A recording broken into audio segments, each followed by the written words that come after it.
Српскиот адвокат Стефан Чорда изјавил дека сведочењето на малолетникот Коста Кецмановиќ, кој на 3 мај минатата година уби 9 врсници и чувари во основното училиште Владислав Рибникар во Белград, е важно за прашањето околу осудителната пресуда за неговите родители Милјана и Владимир Кецмановиќ и други лица на кои им се суди во оваа постапка.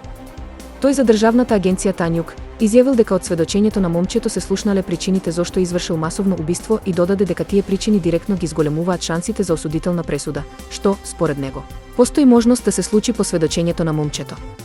Чорда истакнал дека тој лично е поддржувач на идејата судењето на Кечмановиќ да биде отворено за јавноста поради работите во случајот, како што се фотографиите и видеоснимките, кои според него се вознемирувачки и за професионалците, а не обичните граѓани. Обвинението на 270 страници го товари таткото на 13-годишното момче за тешки дела против општата безбедност, односно дека го носел синот на стрелиште и го обучувал да ракува со огнено оружје, како и дека не ги обезбедил соодветно своите 2 пиштола со кои момчето ги извршило злосторствата.